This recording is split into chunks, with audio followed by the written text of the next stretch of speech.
এরপরে সওম রেখে আপনি বেশি বেশি ফরজের পাশাপাশি নফল নামাজ পড়ার চেষ্টা করেন। ফরজ তো পড়বেনই, 5 ওয়াক্ত সালাত জামাতে অবশ্যই পড়বেন। যারা 5 ওয়াক্ত নামাজ জামাতে পড়ি না, রমজান মাসটা সুবর্ণ সুযোগ, 5 ওয়াক্ত সালাত জামাতে পড়বেন, পারা যাবে ইনশাআল্লাহ। এর পাশাপাশি দৈনিক 12 রাকাত সুন্নত পড়বেন। দৈনিক 12 রাকাত যে ব্যক্তি সুন্নাহ আদায় করে তার জন্য জান্নাতে একটা করে ঘর নির্মাণ করা হয়। দৈনিক একটা করে ঘর পেতে পারেন জান্নাতে যদি দৈনিক 12 রাকাত নফল বা সুন্নাহ আদায় করেন। এটা কি 12 রাকাত? ফজরের আগের 2, জোহরের আগে 4, পরে 2, 6 আর 2 8, মাগরিবের পরে 2 10, এশার পরে 2 12। এই 12 রাকাত নফল বা সুন্নাহ যে আদায় করে প্রত্যেক দিন তার জন্য জান্নাতে একটা করে ঘর নির্মাণ করা হয়। সুবহানাল্লাহ। রমজান মাসে এটা ছাড়বেন না ইনশাআল্লাহ, আল্লাহ পাক তৌফিক দান করুন। এবং 5 ওয়াক্ত সালাত তো অবশ্যই জামাতে পড়বেন, আল্লাহ পাক তৌফিক দান করুন, আমিন। বিশেষভাবে ফজর এবং এশা এবং আসর এগুলো যেন জামাত না ছোটে। যদি কারো ছুটেও যায় আপনি একা পড়ে নেবেন। যদি ঘুমিয়ে থাকেন ঘুম থেকে উঠলেই পড়ে নেবেন। যদি ভুলে যান স্মরণ হলেই পড়ে নেবেন। যদি আপনি মুসাফির হন কসর করে নেবেন। নামাজ ছাড়া যাবে না। এমন একটা জায়গায় আপনি আছেন যেখানে আপনার কোনো কাপড়ই নাই, মনে করেন আপনার কোনো পবিত্র কাপড়ই নাই, এমন একটা জায়গায় আপনি আছেন, কোনো কাপড় নাই, অজুর পানিও নাই, আপনার তায়াম্মুমের মাটিও নাই। আপনি কি করবেন? নামাজ পড়বেন না? কি করবেন? নামাজ আছে আপনার উপর ফরজ। আপনাকে এমন জায়গায় রাখা হয়েছে আপনি অজুও করতে পারছেন না, তায়াম্মুমও করতে পারছেন না, কোনো সুযোগ নাই, এবং আপনার কাপড়ও নাপাক হয়ে গেছে। আপনি কি করবেন? নামাজ ছেড়ে দিবেন? নামাজ ছেড়ে দিবেন? ছাড়বেন না। নামাজের কোনো মাফ নাই, নামাজের কোনো মাফ নাই। আর নামাজ বলতে আমি বর্তমান সময়ের চলমান 3G 4G নামাজকে বোঝাচ্ছি না। আমি মেনশন করতে যাচ্ছি নবী সাল্লাল্লাহু আলাইহি ওয়াসাল্লাম যেভাবে নামাজ পড়তেন সেই নামাজের কথা। তিনি ধীর স্থির ভাবে নামাজ পড়তেন। তিনি কি আমাদের মতো 4G স্পিডে নামাজ পড়তেন? রুকু করলে সেজদা পাওয়া যায় না। অনেক মসজিদে দেখবেন তারাবি হবে রমজান মাসে, এত দ্রুত যে আসলে মুসল্লি বুঝতে পারে না কি তেলাওয়াত করা হচ্ছে। শেষের আয়াতটা একটা লম্বা টান দিয়ে ছাড়া হয়, ওইটা খালি বুঝতে পারে এখন রুকু হবে, এইটুকু বুঝতে পারে। এরকম নয়।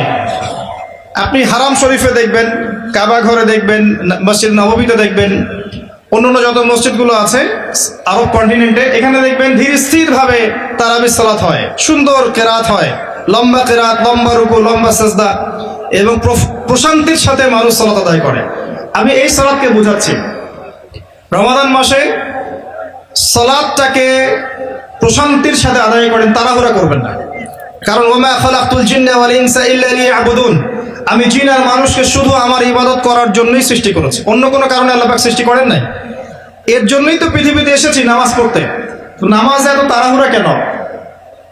দুনিয়ার সমস্ত কাজ ধীর স্থির ভাবে করি, মসজিদে আসলে কখন বের হব তার আগে আমরা প্রতিযোগিতা সৃষ্টি করি। এটা কি ঠিক হচ্ছে ভাই? এটা ঠিক হচ্ছে? নামাজ স্থিরভাবে পড়েন, ধীর স্থির ভাবে পড়েন, আল্লাহ পাক তৌফিক দান করেন। আসেন রমাদানে আমি একটা কথা বলি, যাকাত, যাদের যাকাত আছে, নিসাব পরিমাণ সম্পত্তি হয়েছে, রমজানে যাকাত দিয়ে দিবেন। যাকাত নিয়ে টালবাহানা করবেন না, আল্লাহর ওয়াস্তে যাকাত দিয়ে দেন। যাকাত হচ্ছে আপনার সম্পদে গরিবের হক। অন্যের হক নষ্ট করলে এই শাস্তি আল্লাহ পাক এমন ভাবে দিবেন, ওই সম্পদটাকে আল্লাহ পাক গলাবেন, গলিয়ে কপালে, গালে, পিঠে লাগিয়ে দিবেন, এবং একটা সাপের আকৃতি দিবেন, এই সাপ গলায় ঝুলে থাকবে এবং কপালে ঠোকর দিবে। বলেন নাউযুবিল্লাহ। যাকাত দিয়ে দেন।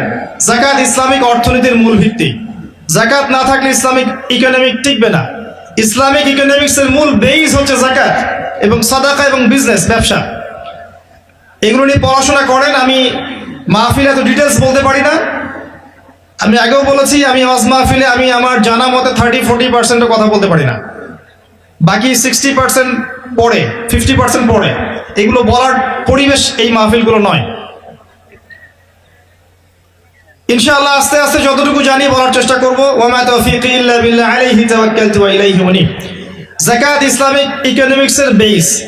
ইসলামিক ইকোনমিক্স সম্পর্কে জানতে হলে, বুঝতে হলে, পড়তে হলে আমি একজন আলেমের নাম বলছি, যাকে আমি বেসিক্যালি ফলো করার চেষ্টা করি ইকোনমিক সেকশনে এবং অন্যান্য সেকশনেও। তিনি আমার খুব শ্রদ্ধেয় একজন আলেম, আল্লামা তাকি উসমানী দামাত বারাকাতুহু, তার ইকোনমিক্সের সিরিজ আছে, ইসলামিক অর্থনীতির সিরিজ আছে বই, 10টা-15টা বই শুধু অর্থনীতির উপরেই। এগুলো কেনেন, ঢাকায় বাংলা বাজারে পাবেন, কিনে এনে বাসায় পড়েন, আপনি দেখবেন ইসলামিক অর্থনীতি কি জিনিস। আর অর্থনীতির জ্ঞান না থাকার কারণেই, অর্থনীতির বিশুদ্ধ জ্ঞান না থাকার কারণেই আমরা ইবাদত বন্দেগীর জীবনে, নামাজে হলেও ব্যবসায়িক জীবনে, অর্থনৈতিক জীবনে পাক্কা সুদখোর হয়ে বসে আছে। আমার কথা কি বুঝতে পারছেন ভাই? অর্থনীতির জ্ঞান দরকার আছে না? একটা রাষ্ট্র মনে করেন যার কাছে অর্থনৈতিক সুপার পাওয়ার, তার কাছে ইকোনমিক চাবিকাঠি আছে। ওয়ার্ল্ডের একটা রাষ্ট্র মনে করেন তার কাছে অর্থনৈতিক চাবিকাঠি আছে, সে চাইলে কাউকে ইকোনমিক ভাবে দুর্বল করতে পারে, কাউকে শক্তিশালী করতে পারে। এখন অন্যান্য রাষ্ট্ররা এর আনুগত্য করবে না? করবে না? করবে। অর্থনীতি মূল ভিত্তি। নবী সাল্লাল্লাহু আলাইহি ওয়াসাল্লাম মদিনায় হিজরত করে যখন মদিনা সনদ তৈরি করলেন, সাহাবীদের মধ্যে ভ্রাতৃত্বের বন্ধন স্থাপন করলেন, ইহুদিদের সাথে চুক্তি করলেন, মসজিদ নববী নির্মাণ করলেন, এরপরে তিনি প্রথম যেখানে ফোকাস করেছেন সেটা হলো মুসলিমদের অর্থনীতি সমৃদ্ধ করার কাজে। তারপরে সামরিক বাহিনী গঠন ইত্যাদি ইত্যাদি। অর্থনীতি মূল জিনিস। আর এই বিষয়গুলো আমাদের প্রতিষ্ঠানগুলোতে আরো বেশি বেশি পড়ানো উচিত। এটা আমার নাসিহা, বাকি যারা এর দায়িত্বশীল তারা বুঝবেন। আসুন, আমি যেটা বলছিলাম, রমাদান মাসে যাকাতগুলোকে দিয়ে দেন, এটা আপনার সম্পদে গরিবের হক। যাকাত ইসলামিক সমাজে সাম্য নিয়ে আসবে। গরিব না খেয়ে মারা যাবে না, আপনার সম্পদে ওর হক আছে, ওই হকটা না দিয়ে আপনি মৃত্যুবরণ করেন না, আল্লাহর ওয়াস্তে। এই পর্যন্ত যে যাকাতগুলো দেন নাই সেটাও হিসেব করা উচিত যে আপনি কত টাকা যাকাত দেন নাই, এবং আল্লাহ পাকের কাছে ইস্তেগফার করা উচিত যে আল্লাহ, আমার 20 বছর আগ থেকে যাকাত ফরজ হয়েছে, আমি যাকাত এখনো দেইনি, আল্লাহ আমাকে মাফ করো। যদি সম্ভব হয় টাকাগুলো দিয়ে দিয়েন। আল্লাহ পাক তৌফিক দান করুন, দোয়া করি আমি।